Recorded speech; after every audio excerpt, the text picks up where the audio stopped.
जय हिंद फ्रेंड्स।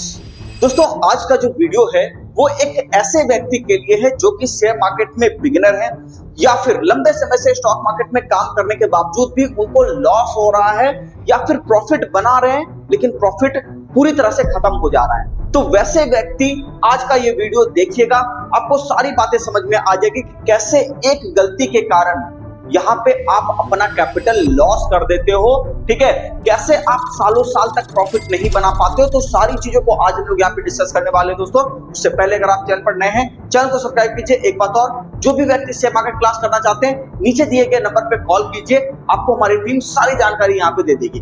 देखिए दोस्तों, एक बात मैं हमेशा कहता हूँ कि शेयर मार्केट के अंदर अगर आप ट्रेडिंग करने के लिए आए हो ना, तो ये मान के चलो कि आपको 2-3 दिन में या फिर 1 महीने में 10 दिन में, ठीक है, सफलता नहीं मिलेगी कि 1-2 महीने काम कर लिया और आपको लगा कि हाँ ठीक है सब बढ़िया हो जाएगा। नहीं, स्टॉक मार्केट के अंदर एक बात को याद रखिएगा, लर्निंग इंपॉर्टेंट है। लर्निंग किस तरह की इंपॉर्टेंट है यहाँ पे मैं आपको बताना चाहता हूँ। लर्निंग के अंदर मैं कहना चाहूंगा कि फेज को यहाँ पे लर्न करने की मैं यहाँ पे बात कर रहा हूँ दोस्तों।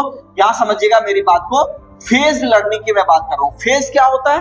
फेज मतलब मैं कह रहा हूं कि ठीक है, आप अप ट्रेंड वाले फेज में यानी कि ऊपर जाते हुए बाजार में आप यहाँ पे काम कर रहे हो, ठीक है। आप डाउन ट्रेंड वाले फेज में आप काम कर रहे हो। स्टॉक मार्केट जब साइडवेज हो रहा है तब भी इस फेज में आप यहाँ पे काम कर रहे हो। तो इन तीनों फेज में किस किस तरह के यहाँ पे हम लोग स्ट्रेटजीज को अपनाते हैं, मार्केट का रिएक्शन कैसा होता है, उसके हिसाब से हम लोग यहाँ पे ट्रेड करते हैं। तो जो भी व्यक्ति इस फेज को नहीं समझा है कि एक बड़े अप ट्रेंड में कैसे काम किया जाता है, एक बड़े डाउन ट्रेंड में कैसे काम किया जाता है, एक साइडवेज मार्केट में कैसे ट्रेड किया जाता है, तब तक शेयर मार्केट के अंदर आप यहाँ पे प्रॉफिट नहीं बना पाओगे। तो सबसे पहली चीज मैं आपको बताना चाहूंगा दोस्तों कि एक अगर आप काम करो तो आपका ट्रेडिंग स्किल यहाँ पे सुधर जाएगा। सबसे पहले मेरी बात समझिएगा कि मार्केट अगर अप ट्रेंड में है तो ज्यादातर चार्ट यहाँ पे आपको दिखेंगे कि नया नया हाई लगाते हुए दिखेंगे। ज्यादातर प्राइस आपको क्या दिखेंगे?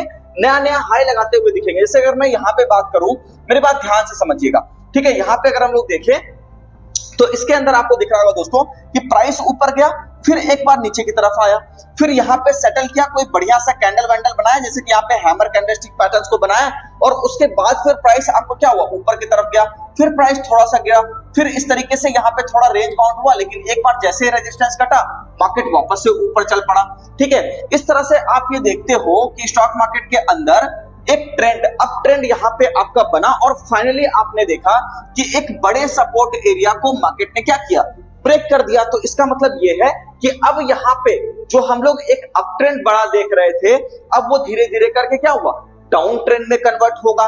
तो यहाँ पे दोस्तों आपको ये करना है, मेरी बात ध्यान से समझिएगा, कि सबसे पहले चीज आपको ट्रेंड को आइडेंटिफाई करना है। दूसरी बात, सबसे इंपॉर्टेंट बात को इसको थोड़ा ध्यान में रखना है कि जब भी मार्केट अप ट्रेंड में हो, मेरी बात ध्यान से समझिएगा, ठीक है, कि जब भी मार्केट अप ट्रेंड में हो तब आपको सिर्फ एक ही काम करना है और वो काम है बाय ऑन डिप्स, ठीक है। यहाँ पे ध्यान से समझिएगा मेरी बात को, वो क्या काम है दोस्तों, वो है आपका बाय ऑन डिप्स, यानी कि जितनी भी गिरावट होगी उस एरिया पर आपको कोई अच्छा सा कैंडलस्टिक्स ढूंढना है और उसके हिसाब से काम करना है। सबसे बड़ी गलती दोस्तों यहाँ पे शेयर मार्केट के अंदर लोग यही करते हैं कि वो क्या करते हैं कि दोनों मूव को खाने की कोशिश करते हैं। मतलब बाजार ऊपर जा रहा है तो वहां पे बाय कर लिए, चलो ऊपर जा रहा है। अब मार्केट छोटा करेक्शन लेने के मूड में है तो यहाँ पे वो क्या करेंगे, सेल करने के लिए आ जाएंगे। बात समझ गए? अब मार्केट को पता है कि ठीक है एक एक रेड कैंडल ही बना रहा है, लेकिन ओवरऑल ट्रेंड आपको क्या है, बुलिश ही है, कोई बड़ा सपोर्ट एरिया ब्रेक नहीं हुआ, कुछ नहीं हुआ है। लेकिन उस केस में भी लोग क्या करेंगे, इस छोटे वाले रेड कैंडल के पीछे रहेंगे कि मैं कोशिश करूं कि ठीक है इस वाले एरिया पे जाकर के किसी तरह से मैं सेल कर दूं और एक ठीक ठाक प्रॉफिट निकाल लूं। ये काफी डिफिकल्ट काम है दोस्तों। इस बात को याद रखिएगा कि अगर आप अप ट्रेंड के अंदर राइज के ऊपर सेल करने की कोशिश करते हो तो याद रखिएगा कि स्टॉक मार्केट के अंदर आपने देखा है कि निफ्टी कभी यहाँ पे कोविड के समय में लगभग 7000 के आसपास हुआ करता था। 7500 से निफ्टी जब वहां से निकलना शुरू हुआ कोविड के बाद, आपने देखा वही निफ्टी आपका 25000 का हो गया। ऐसे बड़े सारे स्टॉक्स को आपने देखा कई गुना होते हुए। तो वहां पे आपने एक चीज तो समझ ही ली होगी कि यहाँ पे दोस्तों शेयर मार्केट का एक्चुअल में कोई टारगेट नहीं होता कि आप आज निफ्टी 25000 की देख रहे हो। जब मैंने स्टार्ट किया था स्टॉक मार्केट तो मैंने वहां पे देखा था कि निफ्टी अपना जो है 6500 के आसपास ट्रेड कर रहा है, मैं वहां से ट्रेडिंग कर रहा हूं। 2016 की बात है ये। तो आप ये सोचो कि स्टॉक मार्केट के अंदर जब मैं इतने साल काम किया तो इतने साल काम करने के बाद मैं भी वही गलती करता था जो आप करते हो, कि एक ट्रेंड के अंदर हम लोग दोनों तरह का यहाँ पे सोचते हैं। ठीक है, अगर ये गिर गया तो, ठीक है, अगर ये ऐसा हो गया तो, अगर ये वैसा हो गया तो, बजाय इसके आप यहाँ पे ये देखो कि कौन सा बड़ा सपोर्ट एरिया है, वो कब ब्रेक होगा, तब मैं वहां पे सेल करने के लिए जाऊंगा, तब वो आपके लिए ज्यादा फायदेमंद रहेगा। तो मार्केट के अंदर याद रखिए दोस्तों, जब भी बाजार किसी बड़े अप ट्रेंड में है, किसी बड़े टाइम फ्रेम में आप देख रहे हो कि वीकली टाइम फ्रेम को खोला और दिखा कि मार्केट नया नया हायर हाई लगाता जा रहा है, तो उस केस में जब तक कोई बड़ा सपोर्ट एरिया ब्रेक ना हो जाए तब तक वहां पे सेल करने की गलती मत कीजिएगा। यही गलती बिगिनर यहाँ पे करता है।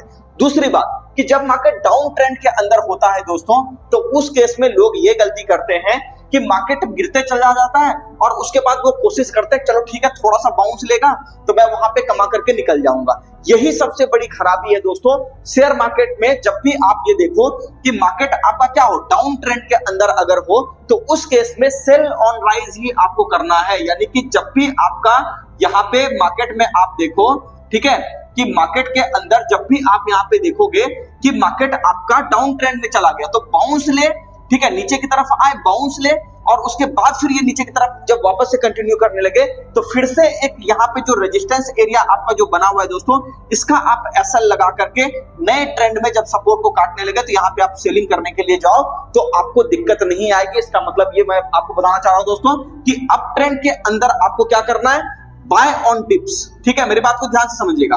अप ट्रेंड में क्या करना है, बाय ऑन डिप्स, और डाउन ट्रेंड में क्या करना है आपको यहाँ पे, सेल ऑन राइज। ठीक है, इस चीज को ध्यान में रखना है दोस्तों। तो अगर आप यहाँ पे काम करते हो इन दोनों को ध्यान में रख करके तो स्टॉक मार्केट में आपको लॉस होने की संभावना कम होगी।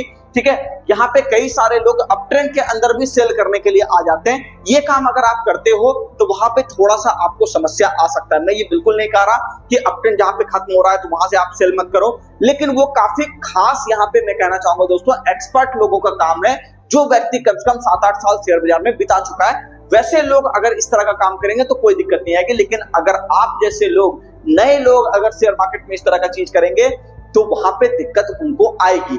इसीलिए दोस्तों मैं आपसे कहना चाहता हूं कि मार्केट को पहले समझने पे ध्यान दीजिए। ठीक है, दूसरी बात कि साइकोलॉजी के ऊपर भी आपको ध्यान देना पड़ेगा। साइकोलॉजी की अगर हम लोग यहाँ पे चर्चा करें, किस तरह का साइकोलॉजी, कि मार्केट जब तक कोई बड़ा सपोर्ट एरिया, जैसे मान लो यहाँ पे अगर बाजार चल रहा है तो यहाँ पे एक सपोर्ट है, फिर एक सपोर्ट एरिया यहाँ, फिर एक सपोर्ट एरिया यहाँ, फिर एक सपोर्ट एरिया यहाँ, फिर एक यहाँ पे थोड़ा सपोर्ट एरिया, तो मार्केट अगर सपोर्ट एरिया पे वापस से रीटेस्टिंग के लिए आ रहा है तो घबराना नहीं है, क्योंकि उसके पीछे वाला सपोर्ट तो यहाँ पे, तो प्राइस अगर इसको काटा नहीं है तो आप क्यों घबरा रहे हो। ठीक है, यही गलती करते हैं लोग कि यहाँ पे घबराना शुरू कर देते हैं। तो ऐसे काम नहीं होगा दोस्तों, थोड़ा सा आपको ढीठ बनना पड़ेगा। आप व्यू सही बना रहे हो, ठीक है, मार्केट आपके डायरेक्शन में चल भी जाता है लेकिन आप जल्दबाजी में निकल जाते हो, तो इसका समाधान आपको खुद करना पड़ेगा कि आपको देखना पड़ेगा कि बढ़िया सपोर्ट एरिया कहां तक है, उससे क्या रेट निकल के आ रहा है, स्टॉप लॉस एरिया क्या होना चाहिए, उसके बाद आपको टिकना पड़ेगा। ठीक है ना, तो इस चीज को ध्यान में रखना है दोस्तों कि मार्केट आपको निकालने की पूरी कोशिश करेगा, लेकिन आप वहां पे अगर सही एरिया पे अपना एसएल लगा के रखे हो तो मार्केट उसको एक्चुअल में टच तक नहीं करता और आराम से ऊपर की तरफ चला जाता है। तो यहाँ पे दोस्तों एक बात और मैं आपको बताना चाहता हूं कि साइडवेज मार्केट के अंदर, यानी कि मार्केट अगर आपका रेंज बाउंड ट्रेड कर रहा है तो उस केस में सिर्फ एक ही काम हो सकता है, सेल ऑन राइज, यानी कि रेंज है ना नीचे का और ऊपर का, तो जब भी बाजार ऊपर की तरफ होगा तो हम लोग बेचेंगे नीचे की तरफ आने के लिए। ठीक है, और जब भी नीचे आपका बाजार खड़ा होगा सपोर्ट एरिया के आसपास, किसी खास प्राइस के आसपास, तो वहां पे हम लोग क्या करेंगे, खरीदने का काम करेंगे ताकि प्राइस आपका ऊपर की तरफ आ जाए। ठीक है ना, और जब तक कोई बड़ा रेंज यहाँ पे ब्रेक नहीं हो जाता तब तक किसी बड़ी एंट्री की प्लानिंग हम लोग नहीं करेंगे। तो बस यही काम करना होता है दोस्तों स्टॉक मार्केट के अंदर, जिसको कि आपको ध्यान में रख करके काम करना होता है। यही गलती हम लोग यहाँ पे कर देते हैं, नए सारे जो बिगिनर लोग हैं वो ये कर देते हैं कि स्टॉक मार्केट के अंदर फेज को नहीं पहचानते। तो पहला काम, फेज को देखिए कि मार्केट किस फेज में है, उसके हिसाब से आप डिसीजन लीजिएगा तो स्टॉक मार्केट में आपको लॉस नहीं होगा या फिर कम से कम होगा, प्रॉफिट मैक्सिमाइज होता चलेगा, लॉस मिनिमाइज होता चलेगा। वीडियो कैसा लगा कमेंट सेक्शन में जरूर बताइएगा। बाकी मिलते हैं नेक्स्ट वीडियो में। चैनल को सब्सक्राइब कीजिए, वीडियो को लाइक कीजिए, कमेंट करके जरूर बताइए वीडियो आपको कैसा लगा।